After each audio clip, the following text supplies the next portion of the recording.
बातचीत चल रही है, हिमाचल सरकार के साथ बातचीत चल रही है सरकार की।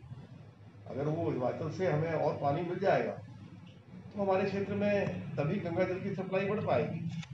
अभी हमारे पास यही रास्ता है कि हम नए ट्यूबवेल्स लगा के और कम से कम जो अभी सप्लाई है उसमें और थोड़ा सा बढ़ोतरी करने का जो हमारा मंशा है, इरादा है, वो सबको मालूम है। अभी हम 50 ट्यूबवेल लगा रहे हैं, उसमें अभी 30 ट्यूबवेल हमने अकेले नहर पार लगाए हैं, तो उससे काफ़ी पानी की सप्लाई में फर्क पड़ेगा, इम्प्रूवमेंट होगी। तो ना मैं किसी के ऊपर, जो पहले लोग विधायक रहे, ना मैं किसी के ऊपर आरोप लगाता हूँ, ना मेरे चरित्र में है। किसी ने अच्छा किया है, खराब किया, ना मैं उसकी कोई चर्चा करना चाहता हूँ। लेकिन मुझे इतना मालूम है कि नहर पार 10 वर्षों में एक सिंगल ट्यूबवेल नहीं लगा, बस मैं इतना कह सकता हूँ। अभी देखो, पानी आप ही लाए थे, पहले गंगा वाटर आप ही लाए थे, आपने लाइनें बिछाई थी। लोगों को सालों पता नहीं था किसी को, जो लाइन आपने टैंकी रोड को पहले बिछा दी थी पक्का करने से पहले। अभी क्योंकि आबादी बेइंतहा बढ़ गई है, अब बढ़ गई है तो सबकी जरूरत है बिजली पानी। तो आज की तारीख में बगैर बिजली पानी कोई रह नहीं सकता है। अब जो हम अपने पार्ट पे कर सकते हैं, जो दूसरे लोग नहीं कर पाए। अभी बदरपुर विधानसभा क्षेत्र में आपको हर तरफ कुछ ना कुछ विकास का कार्य चलता हुआ दिखाई देगा। जरा आपके रिश्तेदार संगम बिहार में होंगे, आपके रिश्तेदार तुर्काबाद विधानसभा में बहुत सारी अनऑथराइज कॉलोनी जगह होंगे, आपके रिश्तेदार ओखला में, कालकाजी में भी होंगे। जरा वहां पता करो कि उनकी विधानसभाओं में क्या काम हो रहा है, क्या विकास का काम हो रहा है। बदरपुर विधानसभा क्षेत्र में सड़कें बन रही हैं, गलियां बन रही हैं। आज भी हमने जजपुर रोड का निर्माण के कार्य का उद्घाटन किया है। और यहाँ स्कूल बन रहे हैं, यहाँ डिस्पेंसरी बन रही है, यहाँ पे पार्क बन रहे हैं, यहाँ आपके क्या नाम है बारात घर बन रहे हैं। यहाँ पे बिजली, जहाँ जहाँ बिजली की दिक्कत थी, कम से कम 13 कॉलोनियों में, अभी तक हम 8 कॉलोनियों में हमने नए बिजली के ट्रांसफार्मर लगा के जो डिम लाइट आती थी उसको दूर किया है।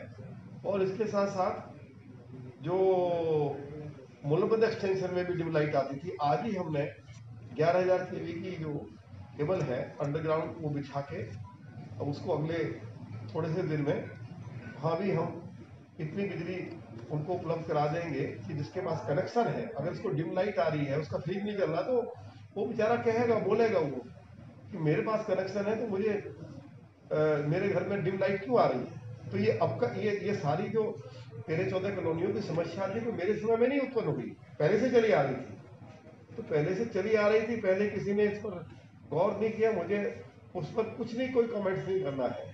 मुझे क्या करना है वो लोग कर रहे हैं। मीठा को गोल चक्कर के लिए लोग बोलते थे, बन गया। लोग बोलते थे जयपुर मोड़ पे बहुत जाम रहता है, हट गया। लोग बोलते थे 6 लेन का हाईवे नहीं शुरू हुआ, हो गया। लोग कहते थे ये क्या नाम है इको पार्क जो है, ये तो सब रामवीर झूठिस्तान रेडी जो है, झूठ बोलता है। अब जाके देख लो वहां पे कितना तेजी से उसका निर्माण का कार्य चल रहा है। तो जो क्षेत्र की समस्याएं हैं, बिजली है, पानी है, हेल्थ से जुड़ी समस्याएं हैं, सड़क है, नाली है, नाला है, कॉम्पिटिशन सेंटर है, जो चीज़ें मतलब अभी पिछले 10-11 सालों से किन्हीं कारणों से नहीं हो रही थी, अब सब चीज़ों ने उसकी एक स्पीड पकड़ी है। हम सुबह से लेकर रात तक इसी कार्य में लगे रहते हैं, हम कोई दूसरा काम नहीं करते, कोई व्यापार नहीं करते हैं। हमारा चिंता यही है कि हमारे क्षेत्रवासी हर तरह से सुखी रहें, उनको जो समस्याओं का सामना करना पड़ रहा है उनसे उनको जल्दी से जल्दी निजात मिले। तो उस कार्य में हम लोग लगे हुए हैं। अब उसमें जो जो सफलताएं मिली उसकी मैंने आपको चर्चा कर दी है। इस बदरपुर विधानसभा क्षेत्र में एक सिंगल पार्क नहीं था, आज अकेले मोलरबंद एक्सटेंशन में हम 6 पार्क बना रहे हैं, मेरे सामने 2 बन रहे हैं। अब जाके देखिए वहाँ पे लोग जाके अपना फुटपाथ वो बना दिया है, ट्रैक बना दिया है लोग, अभी वहाँ पे बेंचेज लगा दिए, अभी ओपन चिप बना रहे हैं। अभी 4 पार्क हम लोग बना रहे हैं, ये गुड़गांव के नाल के साथ 2 बन गए, 2 और बना रहे हैं। हमारे बच्चे आज हॉकी, क्रिकेट, वॉलीबॉल, फुटबॉल खेलना चाहते हैं तो गलियों में थोड़ी खेल सकते हैं, कैसे उनकी सेहत ठीक रहेगी। आज बच्चे शाम को देखो, हजारों बच्चे आपको खेलते हुए दिखाई देंगे। सैकड़ों बुजुर्ग जो है वो बेचारे आके घर में 20 गज का घर 20 गज का घर है, 20 गज में, अब उसमें पूरा परिवार रहे, कोई बुजुर्ग है, सारे दिन घर में कैसे रहेगा। सबका दिल करता है चलो कहीं बाहर निकले तो जाएंगे कहाँ, कहीं सड़क पर तो बैठेंगे नहीं। अगर कोई पार्क बना हुआ है तो बुजुर्ग आपस में एक दूसरे से दोस्ती कर लेते हैं, अपना गपशप करते हैं, तो गपशप तो तब करेंगे ना, बैठेंगे तब ना, जब बैठने की जगह होगी कोई, वो व्यवस्था। अभी श्रीनगर वार्ड में 1.25 एकड़ जमीन के ऊपर पार्क करीब बन के तैयार हो गया है, एनटीपीसी की। हमारे पास जमीन नहीं थी, हमने तो कोई यूपी से जमीन ली है, कोई हरियाणा से जमीन ली है। कोई एक दिन जमीन लेकर तो दिखाओ ना, कोई माई का हाल पता लग जाए। आज तक यहाँ आजादी से लेकर आज तक कितने जनप्रतिनिधि आए हैं, कोई एक इंच जमीन बता दो ना किसी जनप्रतिनिधि ने ली हो कभी, एनटीपीसी से या उत्तर प्रदेश सरकार से या हरियाणा सरकार से। अब मीठापुर में हम पार्क बना रहे थे उठा के, अब हम नाम नहीं लेना चाहते हैं क्योंकि हम किसी के ऊपर राजनीतिक आरोप नहीं लगाना चाहते हैं। उसकी 4 दीवारी हमने करवा दी थी और उसका काम शुरू किया, जाके स्टे ले लिया। साहब इस जमीन में तो हमारा ये जमीन है। अब कोर्ट यहाँ 1 मिनट लगाता है, वो स्टे कर देता है। चलो स्टे कोर्ट कर रहा है तो थोड़ा अर्ली हियरिंग करके उसका निपटारा करें। अब अदालतों के ऊपर हमारा कोई जोर नहीं है, और वो भी हमारा करीब 10-12 एकड़ जमीन का पार्क में बन जाता तो हमारे क्षेत्र को एक अच्छा उसका लाभ मिल जाता है।